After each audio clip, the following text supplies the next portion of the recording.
Now, it's worth noting, and I mentioned it later, is that in the top right area, not all the tiles are actually desert. They look like they are, but some of them are just regular land tiles. And I didn't realize that until this playthrough last, but I'm glad I pointed it out, because I didn't realize it, and I was like, wait, I'm not taking movement penalties as bad as I was a second ago. And then whenever I realized it, I was just like, oh, okay. I'll get that coin later on. We got the physics staff.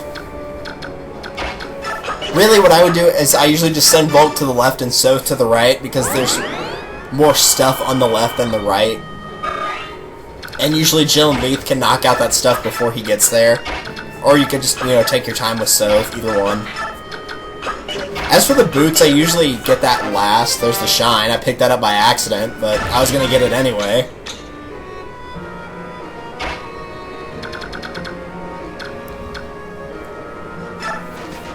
At this point, yeah, I was running for the statue fragment next, which I really didn't care about. Honestly, the statue frag, it sells for a decent amount, so if you want to sell it, if I recall correctly, and my knowledge might be wrong off the top of my head, the shine will sell for $22.50. The statue frag is $3,000, I think, and the white gem I know is $10K. I think that is correct. I could be wrong though. Hopefully you're not super strapped for cash though. I would not recommend doing nothing but just making forged weapons. Don't do that. Late game you'll want to start doing it, because you can only forge one weapon per chapter, but now's not the time to start doing it. You want to wait until you can make silver weapons or throwing weapons, and then start working on those for like the last chapters.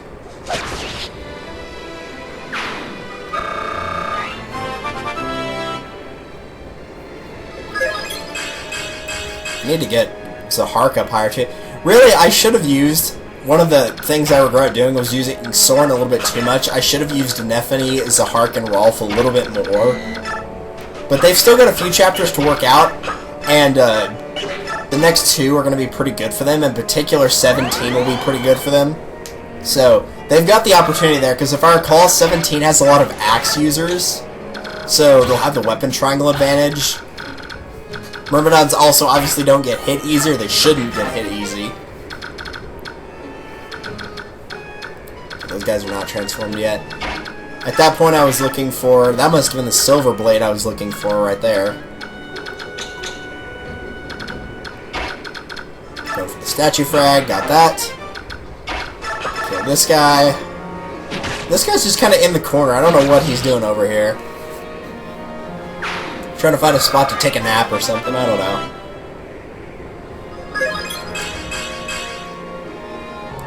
It's really weird to see Leith only be at level 5, but at the same time, like, she's still more than capable. It takes forever for her to get levels at the start, because she is over-leveled, but she's not bad. She doesn't suffer the pre-promote issue that a lot of characters do.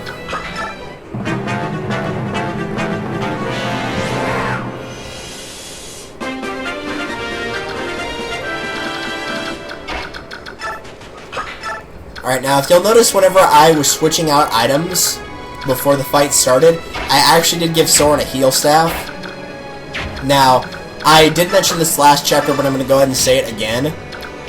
Make absolutely certain that whenever you get a mage class changed into a sage, that A, you choose healing staves and not knives, because that's stupid.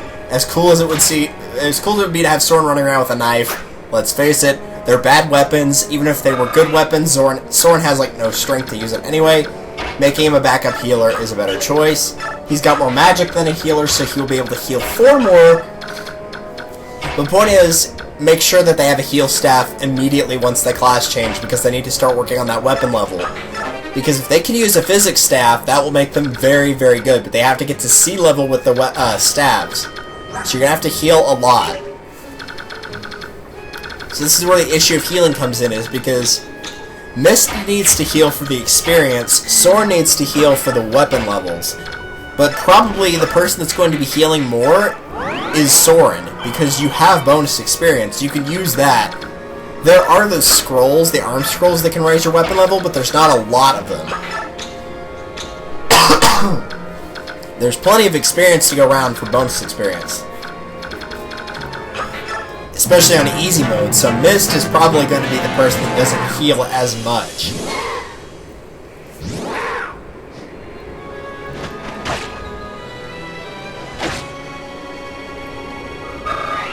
So you might be thinking, what would be the point of using Mist? You could just use Soren and Ileana, just get them both to Sage, and then there you go. Well, normally I would say yes, you're completely right, because that is true. There's one chapter near the end of the game where Mist is going to be very, very, very vital. You're going to want her for that chapter. Alright, that gets rid of you.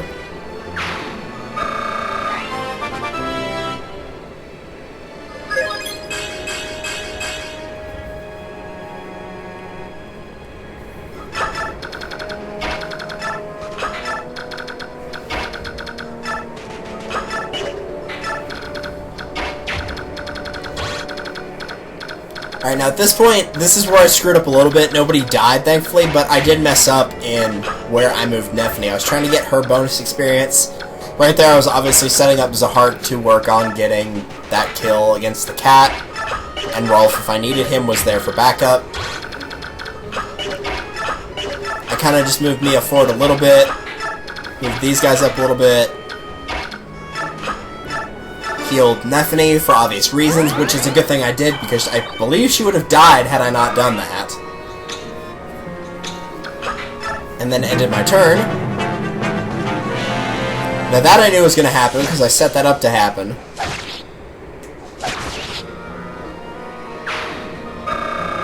So that went as it was planned. Those two are pretty much over there completely.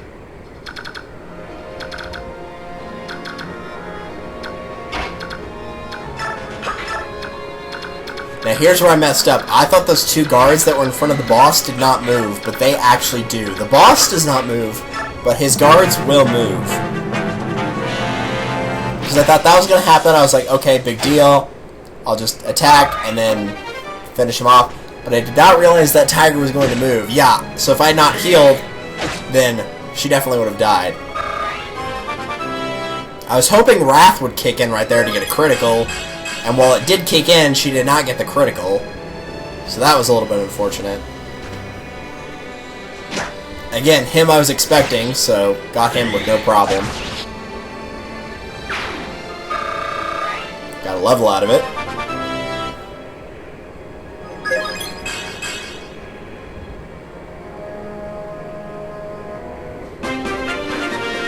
And so at this point, my immediate concern went to these two. I was like, okay, how much damage can I do?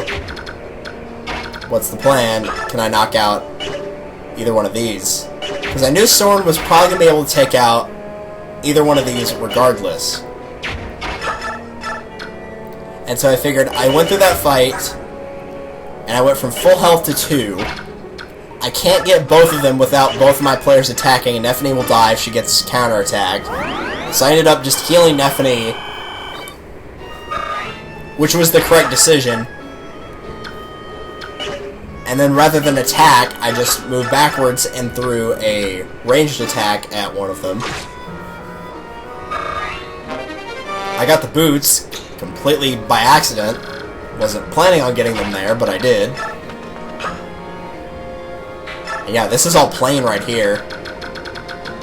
And this is desert, so there actually is less movement penalty up here, but the very top part of it is desert.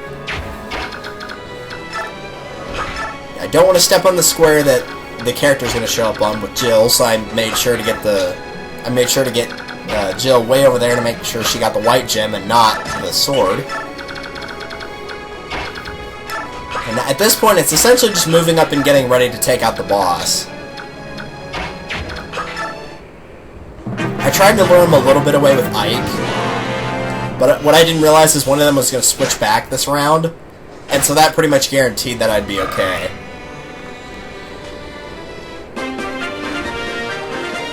Because now that he's transformed back, Nephany can obviously kill this cat because it had no health left. Soren can obviously kill that guy because he's not transformed anymore, and he probably could have killed him anyway. and then that eliminates the issue. But yeah, be careful going around that corner with a weak character, because I made that mistake and I almost paid the price for it. I do usually send Soren up that line, though. You just have to be really careful with him, that's all.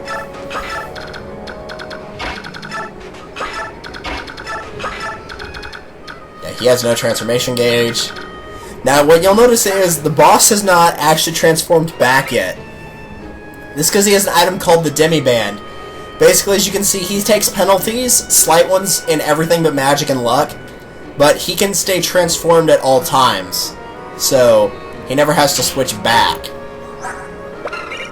So, Tiger, which we've already seen, so nothing unusual about that, but just note that he's never going to transform back into a demi-human. He's always going to stay like that in this fight. So, just something to make note of, because if you're just sitting there waiting for him to transform back, then you're just going to waste turns, and obviously it's never going to happen, so no point in trying to wait around for it. I know at that point I was stopping to blow my nose, because what a big surprise. Now I've got the character pulled up so I can talk about their growth rates and etc. Now this fight should probably take you about, if you're playing it super safe, maybe like 12-13 turns at worst. That's how much I would assume, probably. If you took units that have movement penalties, maybe a little bit more, but not too much more. Because while Oscar couldn't move in this level, if something attacked him in this level, he would kill it very easily.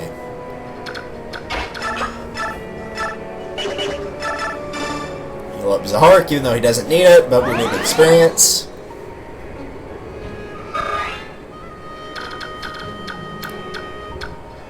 Yeah, remember, healers can't heal themselves, and the same thing goes with sages. They can heal, just not themselves. Now, like I said, boss doesn't move, boss has no range, so you can get up close to him as long as you're not within one tile distance, he cannot attack you. There's the white gem, and on that space in particular with Lether Mordecai, once again, there's your character. A female cat? Splendid, I've not seen your face in these parts before. Hello, good sir. Where did you come from? Oh, I see that I've startled you. My apologies. Who are you? If you wish to learn someone's name, isn't it polite to introduce yourself first? I am Leith from Gallia. And I am Stefan. I live here in this desolate wasteland, playing at being a hermit. You have green hair, so you screw the rules. I got it. And what? Why are you standing there staring at me? I'm interested in Gallia's beast tribes. Fascinating, really. I have an idea. Can we go somewhere and talk? I don't think so. Why not? My companions and I are in the middle of a battle. Yeah, this guy doesn't care. Then I will help you. Once this battle is finished, you'll have time to converse, yes? Yeah, this guy is a bit of a lunatic. But he's also awesome. This is Stefan, right here. A sword master, as you could already see. Pre-promote, but surprisingly still very good. Pre-promotes a lot of the time end up not being as good as opposed to the starting classes when you just get them class changed. The one issue I have with this character is his luck. His luck is very, very, very low. To the point where it's actually low enough to where it hinders you. Almost all characters get enough luck in their growth rates naturally that this is not a problem. For Stefan, it actually can be. This is one of the few characters that you'll actually see get critical hitted a decent amount of the time. Not super high, but enough to where it's a problem. As you can see with the Swordmaster, very high speed and skill, good strength, he gets an extra 3 defense from his sword, so that's 15. For a Swordmaster, that's good. Magic's fine, resistance is fine, but his luck is only 5. So, and his sword is also very kick-ass, as you can tell. S-sword, crit of 35, power of 12. Its hit's not super low for being such a strong sword, etc. Now, anybody can use this sword. It's not exclusive to him, thankfully. So, if you just get the sword, then you just get the sword. But Stefan is a fantastic choice if you're not using Zahark or Mia, or you need another swordsman and Zahark or Mia didn't do well in their level ups and you don't want to use them anymore. This is a pretty good choice right here. In addition to that, whenever I scroll over to it, he also comes with Astra as well, like built into him right there. So in that, he'll get that 5-hit attack, and you don't have to waste the occult scroll on him to do it. So if you like using Astra, then obviously it's available to you. You don't have to waste anything on it. It just comes with him immediately. Now, obviously, since he's got an S-ranked sword, he has a weapon level of S, which is as high as it goes in this game. It only goes to S. There is no SS rank in this game, so don't worry about that. I would save his sword, and in this map in particular, by the time you get him, he's kind of useless in this map, because the map's already over, pretty much. There's no point in giving experience to him right now, because he'll hog it, obviously. Most of the characters we have, if not all of them, are actually lower level than Stefan is, so he's not bad, but just don't waste experience on him right now. So, reading over his bio really quickly. Growth rates: HP 70%, Strength 50, Magic 20, Skill 40, Speed 55, Luck is only 25, Defense is 35, and Resistance is 30. So yes, Stefan's stats rival his competitors, Mia and Zahark. He'll more often than not cap Strength, Skill, and Speed. He can use any non-personal swords immediately because he's an S rank. He's got Astra.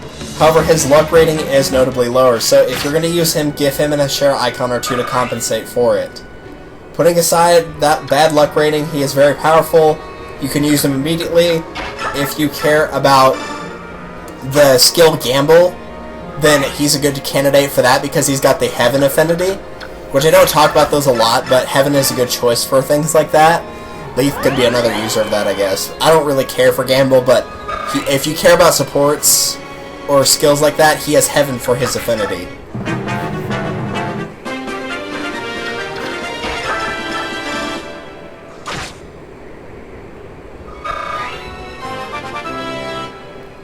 So right now we're basically just taking pot shots at the boss, getting level ups if we can.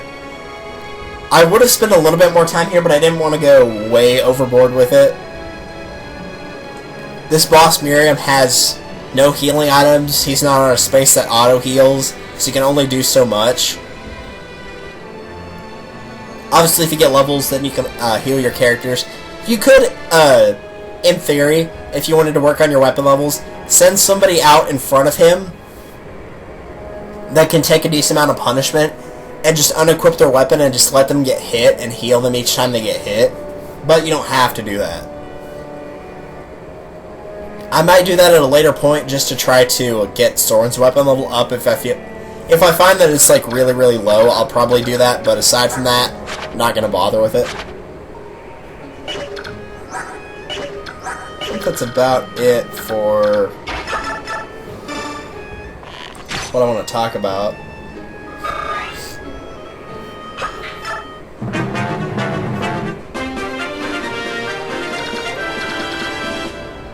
And it's pretty much the same recruitment thing between... Yeah, it's pretty much the same recruitment thing between Mordecai and Stefan as well. Okay, so, if a character other than Mordecai or Leith lands on Stefan's block, the following conversation will be initiated instead. He will give you the vague Kadi, but he will not join your party if recruited by a non-Laguz unit. He will also have a unique conversation with Soren if he ends his turn on Stefan's block. However, the end result is doing the same as any non-Laguz unit. So what will happen if you have a non-Laguz unit is they'll say, huh? And he'll be like, oh, look at you, lost in a place like this. What an odd duck you must be. It'd be a shame to see you go home empty-handed. I will give you this as a memento.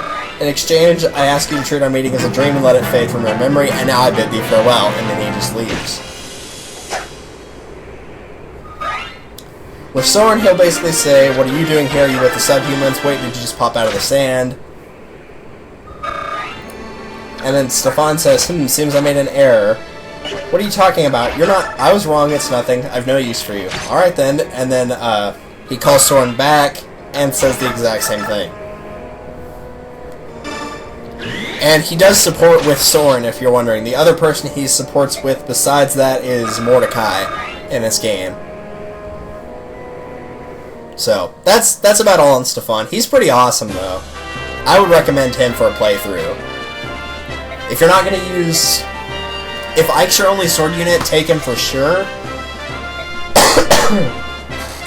If you're using him and Mia, or him and Zahark, Ike and Zahark, or Ike and Mia, and you want a third one, also a good choice. If you're using all three, and all three have actually been doing really, really well, then maybe don't bother with him, but... Honestly, he'll probably do better than Mia or Zahark will. My last playthrough of this game, I did use Stefan, and I did not use Zahark. I did use Mia.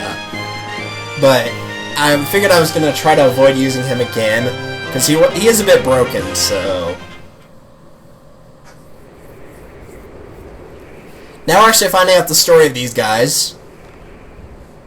Now, it has been customary throughout history to keep Laguz as slaves. Sound familiar to the issue with African Americans back in the day? It kind of is. Now, 20 years ago in this game, all slavery was outlawed, so Laguz could not be slaves anymore. And as far as the general public is concerned, that's exactly what happened.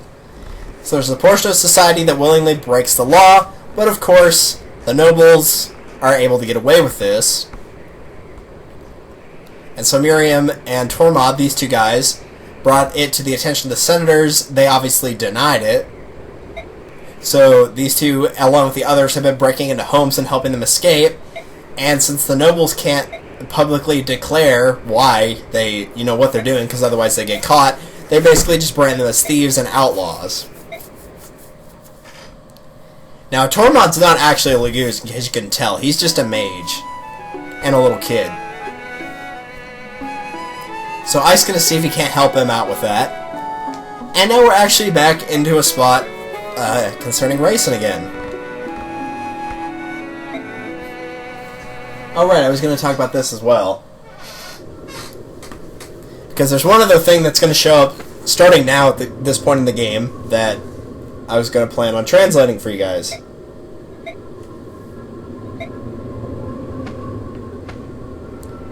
So excuse me while I'm quiet for a second. You can go ahead and read this as it shows up on screen.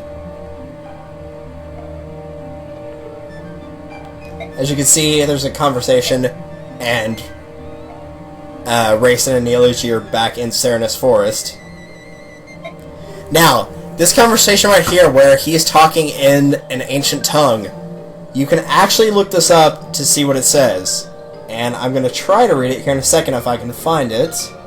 There we go. Because I know it is online. Let's see.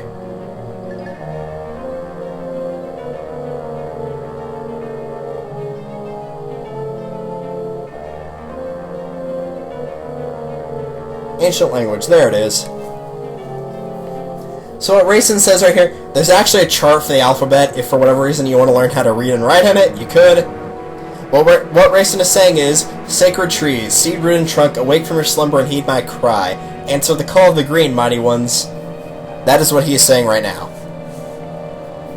There is more of this in chapter 17, 18, 22, 25, 28, and then the finale as well as the epilogue. So, if you want to look it up, you're more than able to. I will not post it in the description for this one. I will post any excess stuff like that in the finale, because it is going to be very heavy spoilery. So, if you don't want it spoiled, obviously you shouldn't look it up anyway, but I'll have it at the end in case you want to look at it and see anything like that. Because it is kind of cool to actually see what they're saying rather than just trying to guess what it is. So after Rayson realizes what's happened, he says that he may have misjudged Naysala. And Naysala happens to know that there is a villa in the area that belongs to a certain duke that he claims is completely empty because it's just a vacation house.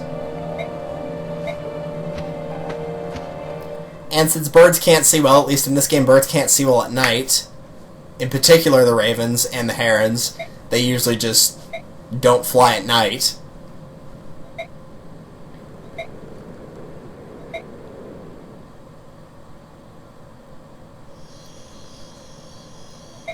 And as you can tell, Naysala is, of course, setting Rayson up. Duke Tanis cannot sit still. He is literally quivering with anticipation. It's not pretty.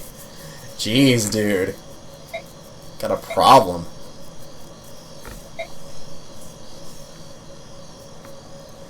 So yes, it appears Rayson was again set up. What will actually happen to Rayson? Well, I will find out next time. So, thank you guys for watching. This has been Pitmarth Roy with Chapter 15 of Fire Emblem Path of Radiance, the Pharaoh Frontier, the ever-dreaded desert map. And I will see you guys in the next one. Later.